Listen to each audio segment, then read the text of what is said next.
Okay, how do we cure karmic disease? That's what we're talking about in this Go Show. What is karmic disease? How do we cure it? Um, in a very 20,000 foot way, I can say that our practice of Buddhism is our practice of curing karmic disease.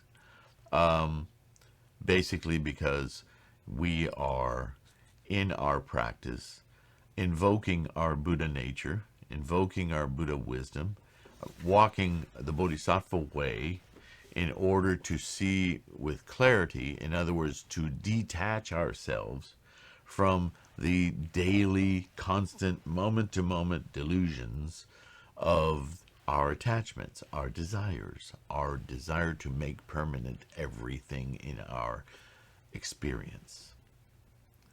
All right? That's at a very high level. Um, Excuse me, my neck. It's been a day. I started out, please don't think I'm filthy. You see, I've got some grease on my hand. I've used a citrus cleaner. I've washed my hands several times. I've been changing a water pump in an old F-150 truck. That's my life when I'm not doing this. Um, so I apologize for that. You don't need to know that. But so let's continue with this Go Show and see what else Nichiren, in his scholarship, utilizes to make this point, to show in the teachings what it is to cure or to counter karmic dis-ease obstacles, right?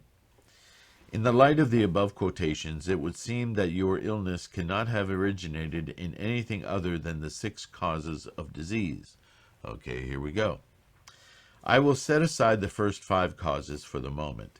Illnesses of the 6th, which result from karma, are the most difficult to cure. As I've said many times, our entire life is a momentum of a kinetics of energy that are an amalgam of energies that instantiated us, that birthed us into this samsaric existence. So all of those energies are extant constantly, moment to moment, right? It's kind of like your DNA. It's your karma. So how do you modify that karma? Not easily. It takes time. It takes dedication. It takes resolve. We keep coming back to that word, right? They vary in severity, he goes on to say, and one cannot make any fixed pronouncements.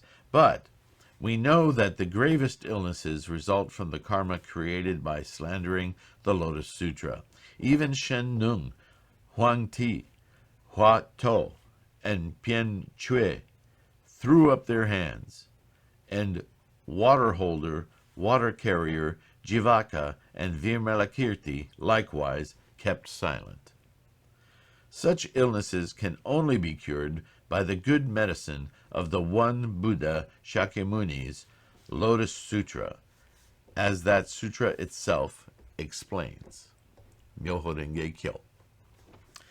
The Nirvana Sutra, referring to the Lotus Sutra, states, quote, even the offenses of slandering this correct teaching will be eradicated if one repents and professes a resolute mind and conviction in the correct teaching.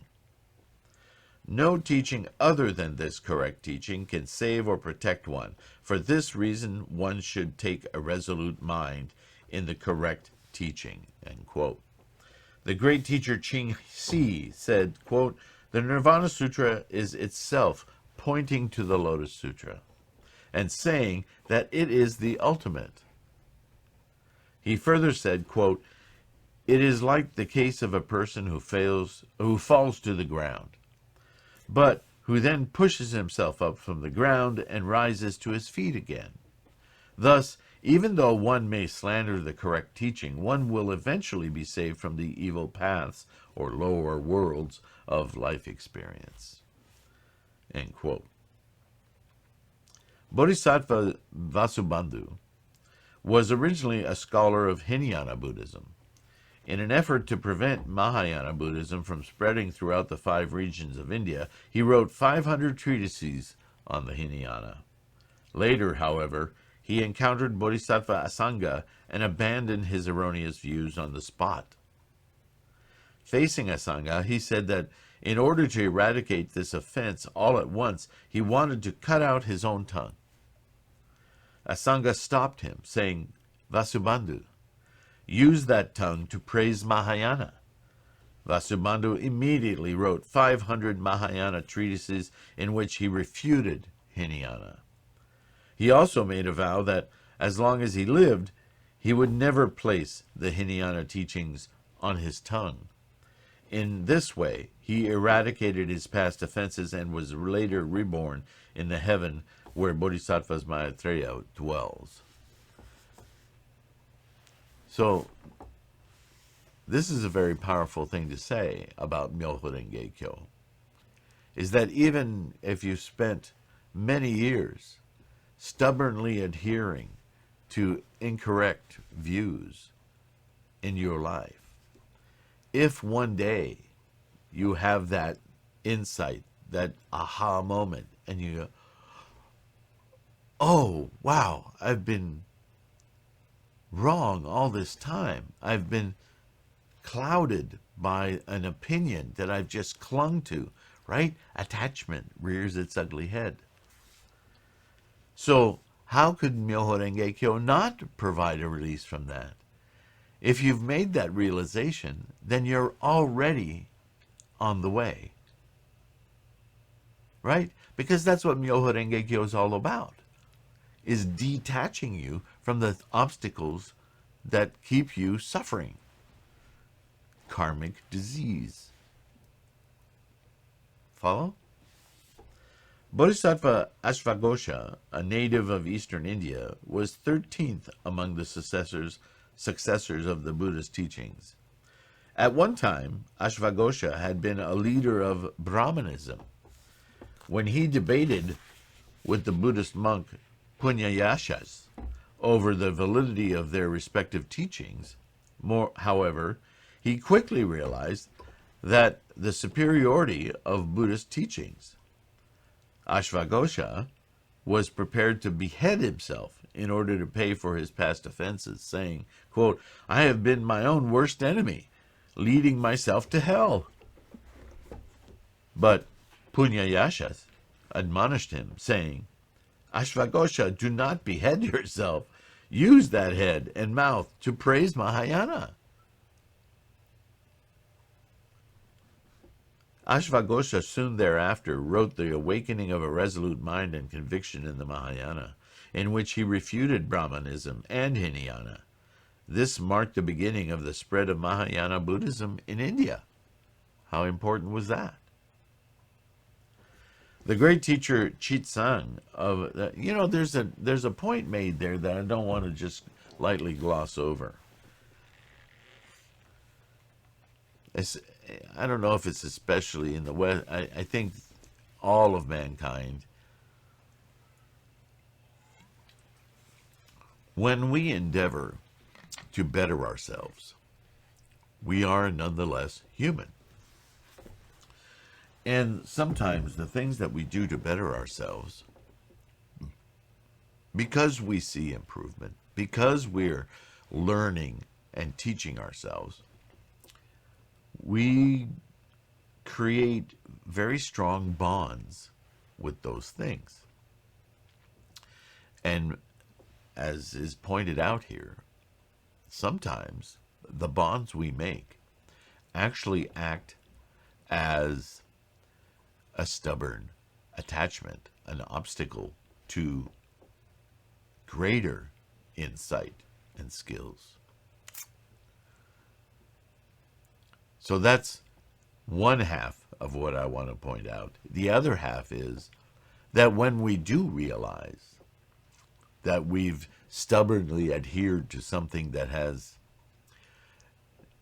not the accomplishments that we originally set out to have, or that have in fact led us astray, we tend to want to abolish it altogether. We want to erase it. And we tend to do that through some sort of self-punishment. You see that. Cutting out my tongue, beheading myself, right? It's not unique to Asia or Europe or North America or South America. It's a feature of samsaric. It's a how shall I say? It's a backlash from attachment, right? We so desperately now, having realized what we were doing, so desperately want to unattach that we somehow equate that to some kind of a self-punishment to atone for it. But right away in every one of these, and I think this is a key point of Buddhism. No, don't punish yourself. Celebrate your insight and use it to launch you forward. That's very important. It's akin to something that we hear about in other fields outside of Buddhism, very practical fields, if you will. And I would argue Buddhism is a practical practice, but setting that aside for the moment, we hear these cliches about failure. To have a fear of failure freezes you up. You can't grow without accepting that failure is part of the process. Right? We hear that rhetoric in business, in school, in life, in so many ways. Right? It's not falling down that's the problem, it's how you get up. Right? If you trip and fall, should you sit there and just pound your legs for not having worked properly? No, get up, correct whatever it was, and use that as impetus to walk more correctly, more efficiently, whatever. That's the point. That's always the point when we talk about something in man terms as success, man being man and woman, of course. I'm talking about just mankind, our samsaric existence. Whenever you catch yourself wanting to punish yourself in any way whatsoever, stop and think what you're doing. Because punishing yourself really reinforces the attachment, doesn't it? If you want to rid yourself of the attachment, then do that. No longer pay attention to it. Move beyond it immediately. Punish the attachment, not yourself. Because your Buddha is awaiting your realization, your invocation. It's hidden in those paragraphs, but that's a very, very strong message that I didn't want to miss with you. All right, so let's continue with the Gosho. The great teacher Chengsang, or Jiasheng Su Temple of Jiasheng Su Temple, was among the most outstanding scholars in China. He was the founder of the Three Treatises School and lived on Mount Huiqi in Wu. Believing that none could equal him in knowledge, he raised the banner of his pride to its highest. We know that's a formula for disaster, right? Ego. He challenged the great teacher Tendai to discuss the meaning of the passage that states, quote, "Among the sutras I have preached, now preach, and will preach, this Lotus Sutra is the most difficult to believe and the most difficult to understand," end quote. In the debate, Qizang was soundly defeated and thereupon renounced his misguided beliefs. In order to expiate his serious offensive slander of the correct teaching and of those who upheld it, he gathered more than 100 eminent scholars and begged the great teacher Tendai Chiche to lecture to them. Qizang used his body as a bridge for the great teacher Tendai to climb onto the preaching platform, supporting Tendai's feet with his head. Moreover, he served Tendai for 7 years, cutting firewood and drawing water for him. He ceased giving lectures of his own, dispersed his followers, and in order to purge himself of the great conceit, refrained from reciting the Lotus Sutra. After the great teacher Tendai's death, Chizang had an audience with the emperor of Sui dynasty to pay his respects. As he was leaving, he clutched his majesty's knees and tearfully bade him farewell. Some time later, Chizang looked into an old mirror and, seeing his reflection, condemned himself for the past errors. All these many acts of penitence were done to eradicate his karmic disease. Now, this is a story, and although there may be some fact to this, I would argue, as I did a moment ago, that his punishment phase was well expressed in supporting Tendai as the preeminent teacher, as dispersing his followers and supporting Tendai's preachings from then on. That's laudable. I think that he did the task there. And that I think further, he should have endeavored to learn from Tendai how to preach Lotus Sutra. But he failed to do that, and in the end, really condemned himself for his past errors. That, I would argue, he didn't learn the lesson well. He condemned his life for his past errors, but he would have done better to have taken on the teachings and, after Tendai's passing, been his, not replacement, but his, the steward of his memory, if you will, promulgating Tendai's teachings. He could have done that. And that would have been even greater, because then he would allow himself to do what? Invoke his Buddha nature, which is the whole point. He missed it. And that, to me, is lamentable. He did a lot of great things, but he got stuck on the punishment phase, and he kept himself from attaining enlightenment, which, by extent, and this is why it's slander, by the way, by keeping himself from attaining his own Buddha nature, how many people could he have influenced to do the same? See, there's no such thing as solipsism. There's no such thing as only for me. No matter how isolated you make yourself, you are an integral root system like the aspen trees. It may appear that we're separate beings, but we really are not, because our environment is us as well. So by punishing himself and not taking on Tendai's teachings to promulgate, even with humility, to control that thing that went out of control earlier, his ego, how many people could he have brought to Myoho Renge Kyo? And he didn't, because he himself did not. He was too busy punishing himself. Still attached, I would argue. Let's see where we are. Oh, we got plenty of time. Okay, next paragraph. The Lotus, the wonderful sutra of the single vehicle, is the golden words of the three kinds of Buddhas. Likened to the bright jewel, it ranks highest among all the sutras. Quote, I have preached, now preach, and will preach. Right? That's from the Lotus. Actually, I think it's in the Immeasurable Meanings. But still, that's the ovation to the Lotus Sutra.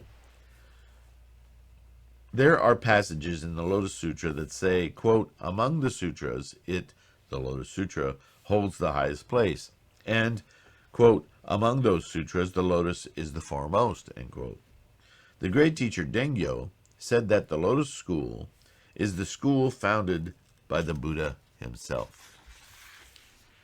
I have made a thorough study of the various true word sutras, such as the Mahavarachana, the Diamond Crown, and the Suddhikara, but have found nothing written in them to compare with the above passages of the Lotus Sutra.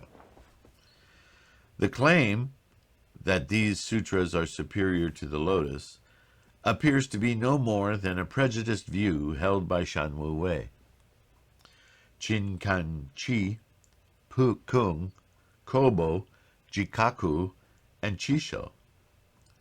From this we realize that the true intent of the Buddhas Shakyamuni and Mahavarachana lay just in the supremacy of the Lotus Sutra. When the three great teachers, Kobo, Jikaku, and Chisho, the founders of the true word school, or teachings, in Japan, went to China during the Tang Dynasty, they inherited from Hui Qiu and Fa Chuan the deceptions and delusions originally held by the three Tripitaka masters, Shanwu Wei, Qin Kangqi, and Pu Kung.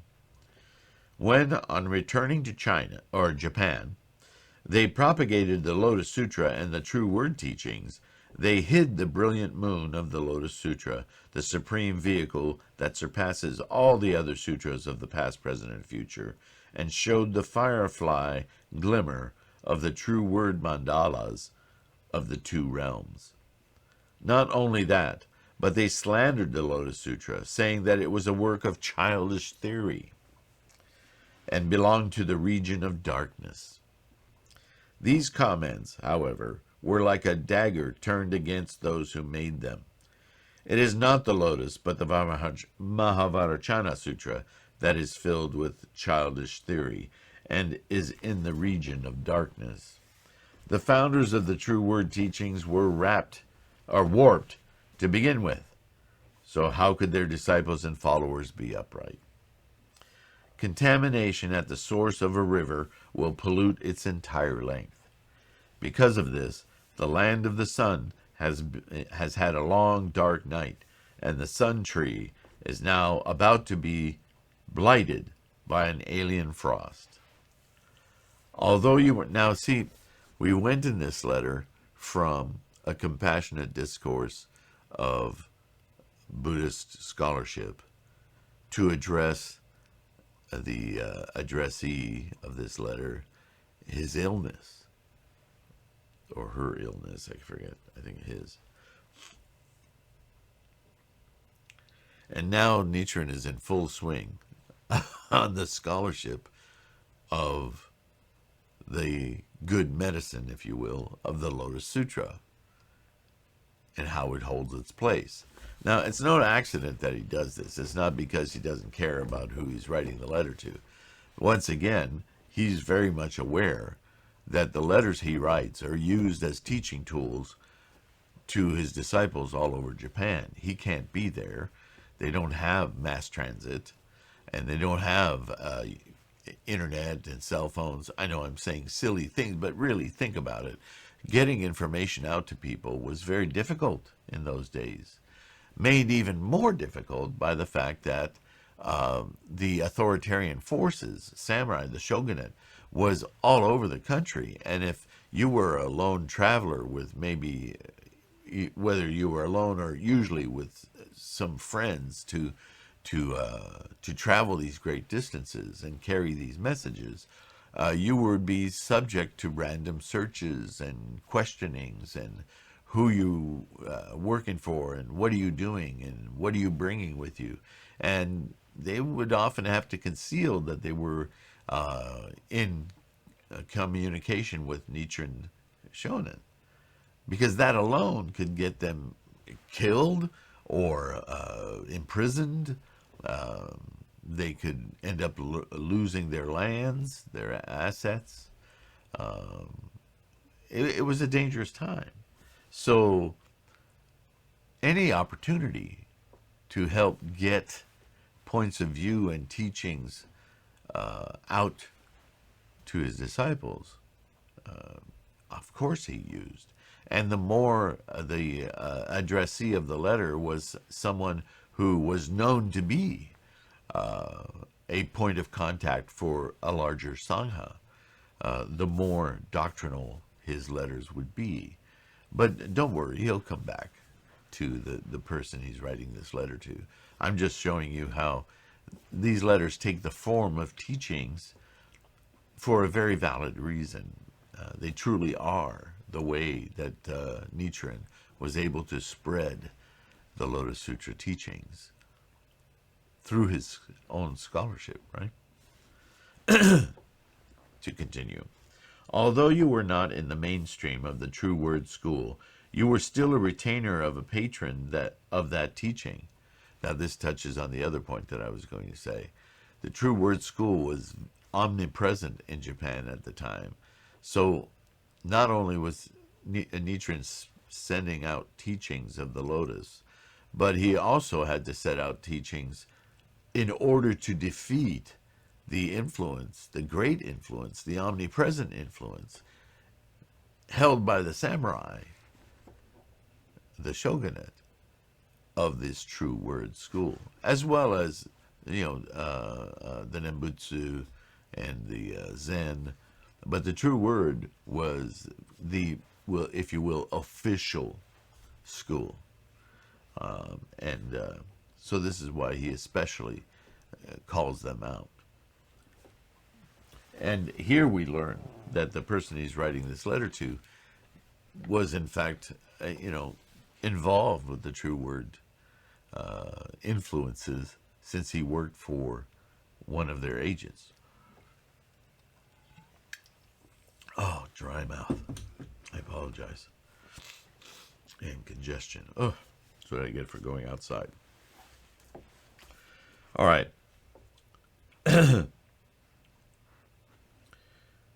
You lived for many years in a house whose family was devoted to an erroneous doctrine, and month after month your mind was infected by the teachers of error.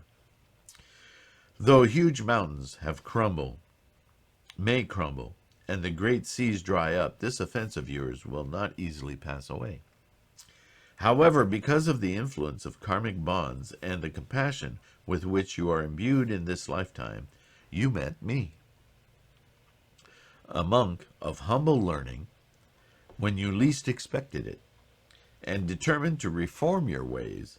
Therefore, though at the moment your offense has brought on these boils from which you suffer, in the future you will be spared worse suffering. King Ajatashatru suffered from severe boils because he committed the 5 cardinal sins and slandered the correct teaching. But his boils disappeared instantly when the light produced by the Buddha's moon-loving meditation illuminated his body. And though it had been predicted that the king had only 21 days left to live, his lifespan was extended by 40 years. In deep appreciation, he earnestly requested 1,000 arhats to record the golden words of the Buddha's entire lifetime, thus spreading the Buddha's teachings into the ages of the former, middle, and latter days of the law. Now see, that's the difference between Ajatasattu and who were we talking about earlier? Sorry. The guy who punished himself. Dark Knight. What was his name? Silly Sylvain.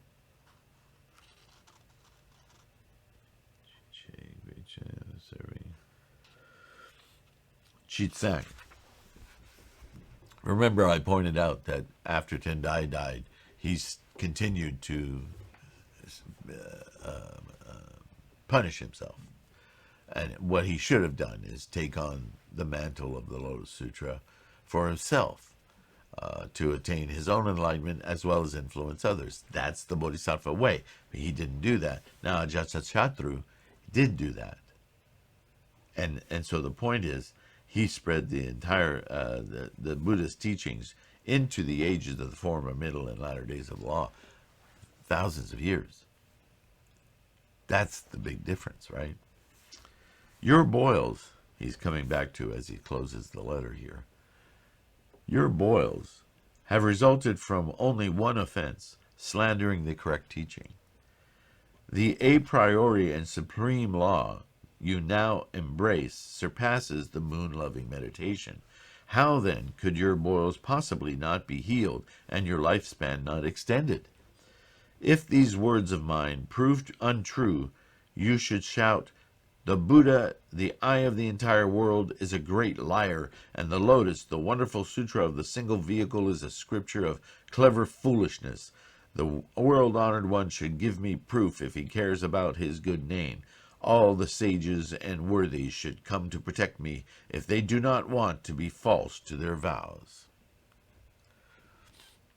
Now that's gave me a little chill, because that reminds me of something I said in a video about chanting, getting results from Daimoku and the Gohonzon. And there have been times when I have gone to this mandala, chanted with tears in my eyes, and shouted at this mandala, give me results, do it now. I don't care what I have to go through. This must change. I've done that. And this sounds like similar advice from Nichiren.